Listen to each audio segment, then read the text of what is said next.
So, mga klase ko na parang inisar ka lang. Baka ngayon na nomination, kaya ngayon yung graduation song. Graduation is a weird thing. Ay. Madami. Si Wendy kaka-graduate lang. Ako, hindi pa ako nag-graduate. There's lots of things na pwede mangyari. Diba? Habang naglilinis ng banyo, sinabi ni Gian kay Bodhi ang kanyang ikinababagabag. Ibibigay ko siya. Forevermore. Gusto ko sabihin sa'yo na kung ibigay mo na lang, pero syempre importante sa'yo, ang hirap ibigay mo. Super. Parang, to others, they think it's just a doll, pero syempre iba yung significance ng doll for you, so... Yeah. Pero decide mo Super na big makukuha. sacrifice. Pero- Alam ko ang weird ng dating, pero hindi ko matingnan. Hindi, ito. Ang weird ng dating, pero hindi ko matingnan si Pamela ngayon. Nilipat ng tatlo ang usapan sa labas ng shower room. I've planned my whole life with her. I mean, I have no plans of... I had no plans of giving her away. Yeah, okay lang. Hindi ko siya kaya. Because you can look at it as well. You can say, I won't give it. Super walang katapat. Exactly. Kahit i-offer pa sa akin yung price. Pero feeling ko alam mo na yung decision mo. Wala pa nga eh. Feeling ko alam mo na. Kumbaga naguguluhan ka lang sa iisipin na ibang tao. Kaya naisip ko, feeling ko mas magsisisi ka kung binigay mo siya. 15 years in exchange for 2 months na walang kasiguraduhan. Parang death siguro. Diba? Hindi, ako nga tingin mo sa kanya, anak mo, would you give away your daughter to someone else? Just to save yourself.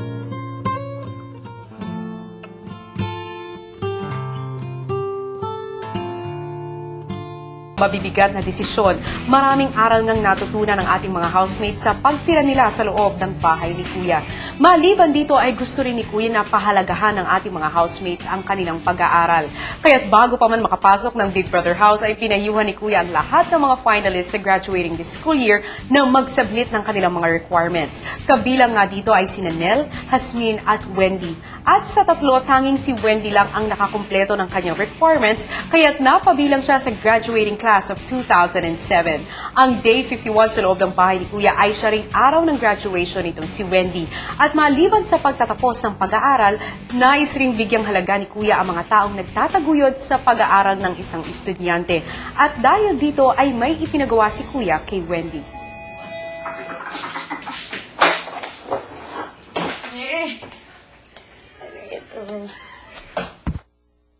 Wendy, Po.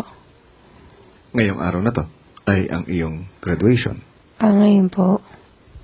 Gaano ka-importante sa'yo na umattend ng graduation mo? Siyempre super important.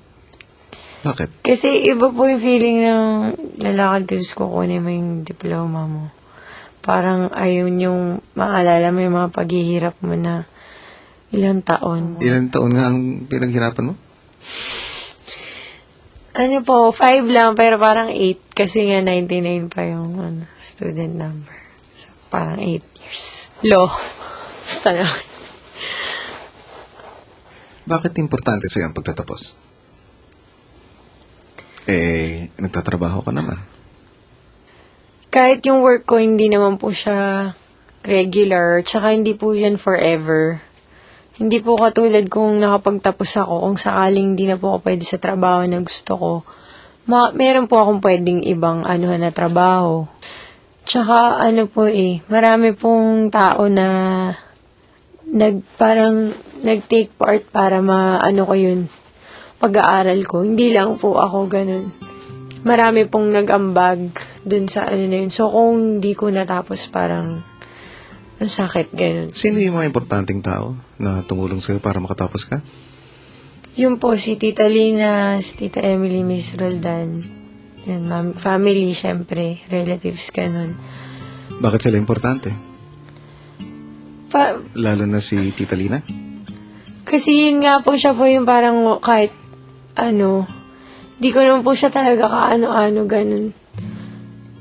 Yung nag-decide siya na nag-decide siya na siya yung tutulong sa akin ganun para makagraduate, yung financially ganun, tsaka super support po talaga kung may mga kahit simpleng may okasyon lang sa kapamilya niya, papakantahin niya ako, tapos bibigyan niya akong konti para, alam niyo po, yung para makatulong sa akin, ganun. So, yun po, para po sa kanila yun. Kasi, for a person na hindi mo kaano-ano, tapos gugustuhin na matapos yung pag-aaral mo, parang sobrang overwhelming po. Si Miss Roldan, Si Miss Roldan po, guidance, po sa amin yun sa school before. Yung parang siya rin po yung kaibigan niya po kasi si Tita Lee, naglakad kung sa scholarship po. Sobra po yung naging nila sa akin, yung sa part ng buhay ko na ganun. Tsaka lalo ko napatunayan na may mga ibang tao na talagang mabuting kalooban, ganun. Gusto lang nilang makatulong. Kahit pa sabihin na kunyari natuwa sila sa akin sa yung ko, pero iba pa rin po yung willing kang makatulong na kahit wala kang inaanong kapalit, parang ganun.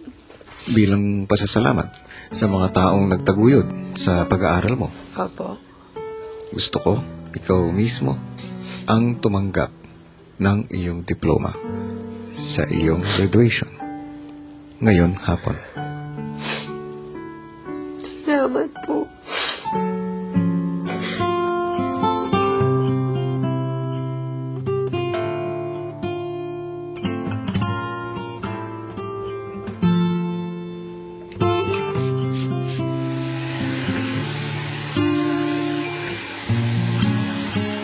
Sa kanyang nakatakdang paglabas, mahigpit na ipinagbilin ni Kuya na hindi siya maaaring makipag-usap o magkaroon ng kahit anong forma ng komunikasyon sa kung sino man. Dahil sa pagkakataong mangyari ito, ay baka hindi na siya makabalik sa loob ng bahay ni Kuya.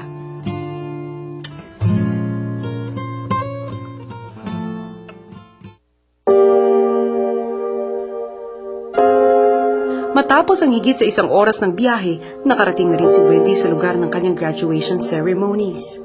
Minsan ang tirangka ni Kuya ng kunan sa kamera ang pagtatapos ng celebrity housemate na si Roxanne, pero hindi naman pumayag ang kanyang eskwelahan kung kaya't nagkaroon ng voluntary exit. Sa kaso naman ni Wendy, pumayag ang FEU kaya't sinamahan siya ni Kuya sa kanyang pagtatapos. Samantala, ngayon naman ay babalikan natin ang mga memorable moments ng ating mga housemates. Lalo na itong si Bruce na makakasali sa ating Big Brother Swap. Kahapon nga ay narinig natin mismo sa kinatawan ng Slovenia na si Bruce ang pinili nilang housemate na titira sa Slovenian Big Brother House. Usap-usapan na ito ng buong bayan, maliban kay Bruce at iba pa nating mga housemates. Dahil malalaman pa lang nila ang tungkol sa Big Brother Swap itong darating